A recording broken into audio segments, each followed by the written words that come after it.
బెల్లుగూడలో bumper offer 3,75,00,000 G+2 4 BHK villa కొనండి. నెలకు 1,00,000 rent guarantee. Terms and conditions apply.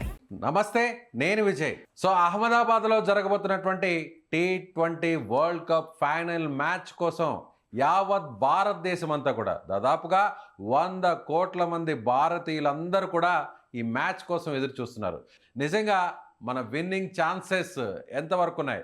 New Zealand ఏ మేరకు ఇండియాకు పోటీ ఇవ్వబోతుంది? నిజంగా ఈ మ్యాచ్ కూడా హోరాహోరీగా సాగబోతుందా? సో ఇప్పటికే ఇండియన్ టీంలో ఉన్నటువంటి బ్యాట్స్మెన్లో ఓపెనర్గా ఉన్నటువంటి అభిషేక్ శర్మను తిరిగి కొనసాగిస్తారా లేదా? ఇలాంటి చాలా ప్రశ్నలకు సమాధానాలు తెలుసుకుందాం. మనతో పాటున్నారు సీనియర్ స్పోర్ట్స్ అనలిస్ట్ వెంకటేష్ గారు. వెంకటేష్ గారు నమస్తే. నమస్తే విజయ్. వెంకటేష్ గారు, ఫస్ట్ క్వశ్చన్, అభిషేక్ శర్మ ఉంటాడా ఉండడా టీంలో? పక్కా ఉంటాడు విజయ్, దాంట్లో నాకు ఎలాంటి సందేహం లేదు. ఎందుకంటే అతను ఎక్స్ ఫ్యాక్టర్ ప్లేయర్. అంటే ఆన్ హిస్ డే ఈ can win you the match.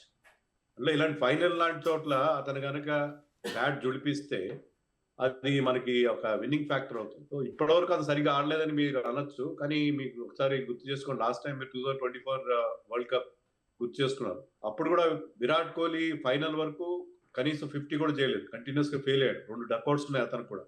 And ఫైనల్లో ఈ scored 76, player of the final, మనకి మ్యాచ్ గెలిపించి పెట్టాడు. సో అలాంటి క్వాలిటీ ప్లేయర్స్ కి టీం వాళ్ళ మీద ఫెయిత్ వస్తుంది, ఇప్పటివరకు ఉంచారు. అతను ఏంటంటే కొంత అతను ఆట తీరులో మార్చుకోవాలి. ఎందుకంటే ఆఫ్ స్పిన్నర్స్ అడ్డంగా దొరికిపోతున్నాడు. ఆఫ్ స్పిన్నర్స్ ఆడడంలో అతను ఏంటి చేయాల్సింది ఏంటంటే, సంజు శాంసన్ లాస్ట్ మ్యాచ్ లో కూడా హింట్ ఇచ్చాడు, ఏంటంటే నువ్వు డిఫెన్సివ్ గాడు లేకపోతే సింగిల్ తీసుకుని నాకు స్ట్రైక్ ఇచ్చేసి. సో ఆఫ్ స్పిన్నర్స్ అతని మీద ప్రయోగించి అతను ఒక ర్యాష్ షాట్ ఆడే ఒక ట్రాప్ లో పడేస్తున్నారు. ఆ ట్రాప్ లో పడకుండా అతను కాస్త టైం తీసుకుని ఆడితే, అతను స్టార్టింగ్ లో కాస్త స్లో అయినా కూడా ఈ కెన్ మేకప్ దట్ థింగ్. అతను క్విక్ గా రన్ చేయగలడు కాబట్టి అతని కెరీర్ స్ట్రైక్ రేట్ 180+ ఉంది. అలాంటి ప్లేయర్ అతను కనుక క్లిక్ అయితే మీకు అది చాలా పెద్ద ప్లస్ అవుతుంది. సో అందుకని అతను ఆడకపోయినా కూడా మనం మ్యాచ్లు గెలుస్తున్నాం. మీరు చూడండి, ఒక్కసారి జింబాబ్వే మీద తప్ప ఇంకెక్కడ కూడా అతను పర్ఫామ్ చేయలేదు. ఒక మ్యాచ్ ఆడలేదు, ఒక మ్యాచ్ లో జింబాబ్వేలో మ్యాచ్ లో 50 చేశాడు.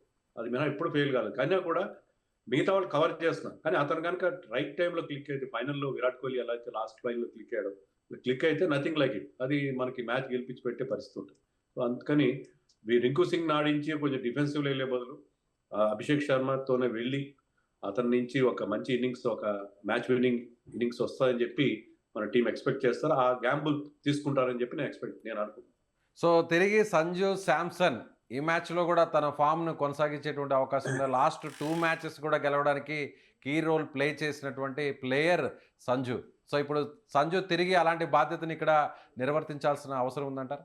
డెఫినెట్ గా విజయ్, మనం we are seeing different Sanju Samson. చాలా మెచ్యూర్డ్ గా కూల్ గా ఆడుతున్నారు. గతంలో ఏంటంటే అతను మంచి స్టార్ట్ తీసుకునేవాడు, ఒక మంచి 3-4 మంచి 4లు 6లు కొట్టేవాడు, తర్వాత ఒక ర్యాష్ షాట్ కొట్టి అవుట్ అయ్యేవాడు. కానీ ఇప్పుడు అలా కాదు, is putting price on his wicket. తన వికెట్ ని ఆషామాషిగా పారేసుకోవట్లేదు. అందులో ఇలాంటి క్రంచ్ మ్యాచ్ లో, ఈవెన్ వెస్టిండీస్ తో జరిగింది కూడా almost knockout match, must win match, అక్కడ గెలిపించాడు. తర్వాత మనకి సెమీఫైనల్ లో ఇంగ్లాండ్ మీద కూడా మన గెలుపులో కీలకమైన పాత్ర వహించాడు. సో సంజు శాంసన్ ఇంత రెస్పాన్సిబుల్ గా ఆడుతుంటే అతను కొన్ని ఎబిలిటీ గురించి మనకు తెలుసు, అతను కొన్ని స్పెషల్ టాలెంట్ గురించి మనకు తెలుసు. ఓన్లీ ఏంటంటే కొంచెం ఇర్రెస్పాన్సిబుల్ గా ఆడతాడని అతని మీద ఆ కంప్లైంట్ ఉంది. కానీ ఇప్పుడు ఇంత రెస్పాన్సిబుల్ గా ఆడుతున్నప్పుడు అతను ఉన్న టాలెంట్ తో మనని ఖచ్చితంగా ఫైనల్లో కూడా ఒక ఇంపార్టెంట్ ఇన్నింగ్స్ అతని నుంచి మనం ఎక్స్పెక్ట్ చేయొచ్చు. సో మ్యాన్ ఆఫ్ ది మ్యాచ్లు వరుసగా 2 గెలిచాడు Sanju. So player of the tournament కూడా వచ్చే ఛాన్సెస్ ఏమైనా ఉందంటారా సంజుకి? ప్లేయర్ ఆఫ్ ది టోర్నమెంట్ వచ్చినా రాకపోయినా ఇంపార్టెంట్ కంట్రిబ్యూషన్ వస్తే సరిపోద్ది అనుకున్నాను. ఎందుకంటే ఈ టీంలో ఉన్న గొప్పతనం ఏంటంటే, మనం ఏ ఒక్క ప్లేయర్ మీద డిపెండ్ కావట్లేదు. సంజు శాంసన్ మీద, ఒక ఇషాన్ కిషన్ మీద, ఒక సూర్యకుమార్ మీద మనం డిపెండ్ కావట్లేదు. ప్రతి మ్యాచ్ లో ఒక హీరోని వెతుక్కుంటున్నాం మనం. అలాగే ఇక్కడ కూడా కంబైన్డ్ ఎఫర్ట్. ఇవాళ లాస్ట్ మ్యాచ్ లో కూడా సంజుకి man of the match award ఇచ్చినా కూడా Bumrah was equally deserving for that award. Hardik Pandya and Axar Patel పట్టిన క్యాచ్లు కానీ ప్రతి ఒక్కరి కాంట్రిబ్యూషన్ ఉంది దాంట్లో. సో అలాగే మన టీం వర్క్ అనేది మనకి చాలా స్పష్టంగా కనిపిస్తుంది. సో సంజు అండ్ కో మళ్ళీ అదే రకమైన ఒక టీం వర్క్ తో ఇండియాని ముందుకు తీసుకెళ్తారని చెప్పి మనం ఎక్స్పెక్ట్ చేయొచ్చు. సో మొత్తం అందరూ కూడా అంటే కెప్టెన్సీలో మాత్రం ఎలాంటి ఎవరు తప్పు పట్టాల్సినటువంటి అవసరం లేదు. కానీ సూర్యకుమార్ యాదవ్ తన స్థాయికి తగ్గట్టుగా ఆ ఇన్నింగ్స్ని నిలబెట్టే ప్రయత్నం చేయట్లేదు, హిట్టింగ్ కూడా చేయట్లేదు అనేటువంటి ఒక విమర్శ ఉంది. ఏమంటారు? ఇదంతా సోషల్ మీడియా టాక్ అని చెప్తాను నేను. ఎందుకంటే Suryakumar is one of the leading scorers India తరఫున. I think he's the top scorer మన తరఫు నుంచి. ఫస్ట్ మ్యాచ్ లో ఒక 80 చేశాడు. ఆ తర్వాత కూడా is contributing 20s and 30s. సరే అతను పెద్ద నాక్స్ ఆడట్లేదు. ఈవెన్ సెమీఫైనల్లో చూడండి, సెమీఫైనల్లో ఆల్రెడీ ఒక మంచి బేస్ క్రియేట్ చేశారు. అతను కాస్త లేట్గా బ్యాటింగ్ వచ్చాడు. ఎక్కువ బాల్స్ వేస్ట్ చేయకుండా కొంచెం రిస్క్ తీసుకుని ఆడే ప్రయత్నం చేశాడు. అది ఫెయిల్ అయింది. బట్ ఉన్నంత సేపులో అతను మంచి స్ట్రైక్ రేట్తో తన చేసిన 10-15 రన్స్ చేయడం జరిగింది. సో ఏంటంటే మీరు ప్రతి మ్యాచ్లో ప్రతి ఒక్కరూ కంట్రిబ్యూట్ చేయాల్సిన అవసరం లేదు. ఒకరి కాంట్రిబ్యూషన్ ఉంటే మిగతా వాళ్ళ క్యామియో ఇన్నింగ్స్ సరిపోతుంది. ఆ క్యామియో ఇన్నింగ్స్ చాలా ఇంపార్టెంట్ ఇన్నింగ్స్ అతను ఆడుతూనే ఉన్నాడు. సో అది కన్సిస్టెంట్ గా ఆడుతున్నాడు. ప్రతి మ్యాచ్ లో ఆడుతున్నాడు. ప్రతి మ్యాచ్ లో స్పిన్నర్స్ కి అగేన్స్ట్ గా తన favourite sweep shot, super shot అంటాము, ఆ షాట్ ప్రయోగిస్తున్నాడు. సో అతని రోల్ అతను పర్ఫెక్ట్ గా చేస్తున్నాడు. సో అతని మీదే మనం డిపెండ్ కావాలి. అతని మీద చెప్తారు పెద్ద టీమ్స్ కి అగేన్స్ట్ గా ఆడాడు, అది చేయడు ఇది చేయడం అనేది మాట్లాడుతుంటారు. కానీ అతని కాంట్రిబ్యూషన్స్ డెఫినెట్ గా ఉన్నాయి.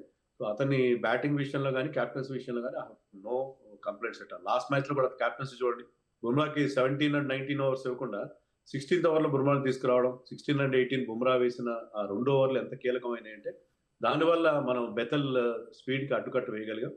దాని నుంచి మ్యాచ్ గెలిచాం. లాస్ట్ ఓవర్లో 30 runs టార్గెట్ వాళ్ళ ముందు ఉంచగలిగాం. సో అతని క్యాప్టెన్సీ కానీ అతని బ్యాటింగ్ మీద కానీ నాకు ఎలాంటి కంప్లైంట్స్ లేవు.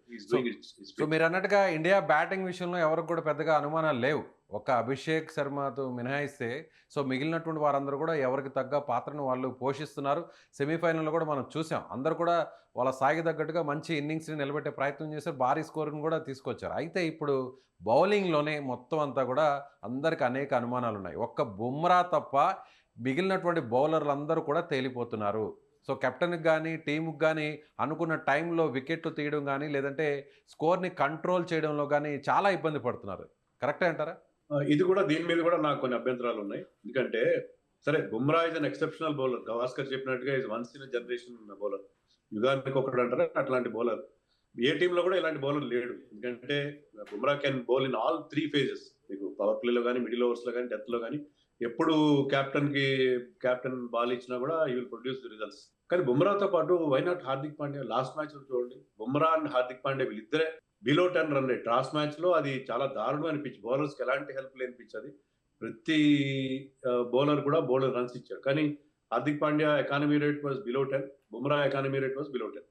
And Hardik Pandya first over లో ఇంపార్టెంట్ వికెట్, షార్ట్ వికెట్ తీశాడు. మళ్ళీ అతను వేసిన ఆ 19th ఓవర్ కూడా చాలా చాలా ఇంపార్టెంట్ ఓవర్. 19th ఓవర్లో అతను కేవలం 9 runs ఇచ్చాడు. ఫస్ట్ బాల్ 6 ఇచ్చినా కూడా 9 runs ఇచ్చాడు. శామ్ కరన్ లాంటి ఒక ఇంపార్టెంట్ ప్లేయర్ని అవుట్ చేశాడు. So Hardik Pandya is also doing his bit. Harshdeep Singh కూడా విల్ జాక్సన్ అవుట్ చేశాడు. విల్ జాక్సన్ ని వరుసగా వైడ్లేసి అతని రిథమ్ ని బ్రేక్ చేసి మరొక వైట్ బాల్ తో will Jackson out. Harshdeep has the నాక్ ఆఫ్ పికింగ్ వికెట్స్. కొంచెం ఎక్స్పెన్సివ్ అయినా కూడా, ఎందుకంటే మనం రెగ్యులర్ గా జింబాబ్వేతో జరిగిన మ్యాచ్ అప్పటి నుంచి కూడా మనం flat wickets, complete flat wickets మీద ఆడుతున్నాం. దాని మీద మన బౌలర్స్ కొంత ఎక్కువ రన్స్ ఇస్తున్నారు. Even for that matter Akshar Patel కూడా ప్రతి మ్యాచ్ లో కీలకమైన బ్రేక్ త్రూస్ ఇస్తున్నాడు. ఎటు వచ్చి వరుణ్ చక్రవర్తి చాలా ఎక్స్పెన్సివ్ అవుతున్నాడు.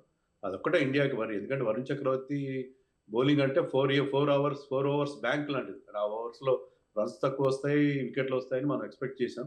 కానీ దాని విరుద్ధంగా ఏంటంటే గ్రూప్ స్టేజ్ లో బాగా బౌలింగ్ చేసిన సూపర్ 8 నుంచి అతను కొద్దిగా ఎక్స్పెన్సివ్ అవుతున్నాడు. అదొక్కటే కొంచెం మనకి వరీసమ్ ఫ్యాక్టర్ గా ఉంది. అది మినహాయిస్తే బౌలింగ్ లో కూడా మనకి got a decent bowling attack. So Varun place లో ఏమన్నా కుల్దీప్ని తీసుకునే ఛాన్సెస్ ఏమన్నా ఉంటాయంటారు సార్? అది కూడా నేను ఉండకపోవచ్చు అని అనుకుంటున్నాను. ఎందుకంటే వరుణ్ చక్రవర్తిని ఫినాలన్ కానీ టిమ్ సైఫర్డ్ కానీ ఎక్కువగా ఆడింది లేదు. వాళ్ళు ఎక్కువ ఐపీఎల్ ఆడరు. సో వరుణ్ చక్రవర్తి నావల్టీ ఫ్యాక్టర్ వాళ్ళ మీద పనిచేస్తుంది. వరుణ్ చక్రవర్తి మీద కాన్ఫిడెన్స్ చూస్తారు. కుల్దీప్ కూడా కొంచెం ఎక్స్పెన్సివ్ గానే ఇస్తారు. కుల్దీప్ కూడా రన్స్ ఇస్తారు. సో వరుణ్ చక్రవర్తి ఆ వికెట్ టేకింగ్ బౌలర్ కాదు. కుల్దీప్ అయినా వరుణ్ చక్రవర్తి ఇద్దరిలో పెద్ద తేడా లేదు. సో సడన్ గా కుల్దీప్ ని ఫైనల్ కి తీసుకొచ్చాడు. ఒకే ఒక మ్యాచ్ ఆడాడు కుల్దీప్ వరల్డ్ కప్ లో. అలాగే అతను సడన్ గా తీసుకొచ్చి ఒక కంబ్యాక్ ప్లేయర్ ఆడించడం బదులు వరుణ్ మీద కాన్ఫిడెన్స్ ఉంచి ఫైనల్లో అతను డిఫరెంట్ గా అతను కొన్ని చిన్న ప్రాబ్లమ్స్ అతను, ఎందుకంటే చాలా ఫాస్ట్ గా వేస్తున్నాడు బౌలింగ్, 100 above వేస్తున్నాడు. ఒక మీడియం పేసర్ లాగా బౌలింగ్ వేస్తున్నాడు. అలా కాకుండా ఫస్ట్ ఓవర్లో కాస్త రన్స్ ఇచ్చినా కూడా తన స్ట్రెంగ్స్ కి కట్టుబడి, తన స్ట్రెంగ్స్ నమ్ముకొని అతను తనదైన బౌలింగ్, ఆ యాక్యురసీని నమ్ముకొని బౌలింగ్ చేస్తే వరుణ్ చక్రవర్తి కూడా మనకి మంచి, ఎందుకంటే న్యూజిలాండ్ బ్యాటర్స్ డెఫినెట్ గా వరుణ్ చక్రవర్తి వేరియేషన్స్ పిక్ చేయడంలో కొద్దిగా ఇబ్బంది పడతారని నాకు అనిపిస్తుంది. అందుకే నేను అనుకోవడం ఇండియన్ టీంలో ఎలాంటి మార్పులు లేకుండా సేమ్ 11తో వెళ్ళే ఛాన్సెస్ ఎక్కువగా కనిపిస్తుంది. But we don't know last minute లో పిచ్ కండిషన్స్ బట్టి కానీ, even Siraj for that matters, why not Siraj అక్కడ మీకు గుజరాత్ టైటన్స్ ఆడతాడు అహ్మదాబాద్ గ్రౌండ్ లో, అతనికి చాలా ఎక్స్పీరియన్స్ ఉంది. పిచ్ కనుక ఫాస్ట్ బౌలర్స్ కి హెల్ప్ ఉంది అనుకుంటే సిరాజ్ని తీసుకొచ్చి వరుణ్ పక్కన పెట్టే పరిస్థితి కూడా ఉంటుంది. But it all depends on pitch conditions, dew factor, ఇవన్నీ కూడా దృష్టిలో పెట్టుకుని మా వాళ్ళు నిర్ణయం తీసుకున్న అవసరం. Right sir, thank you so much sir. So Venkatesh గారు చెప్పినటువంటి అనాలిసిస్ మీద మీ అభిప్రాయం ఏంటి కామెంట్ చేయండి. Thank you so much.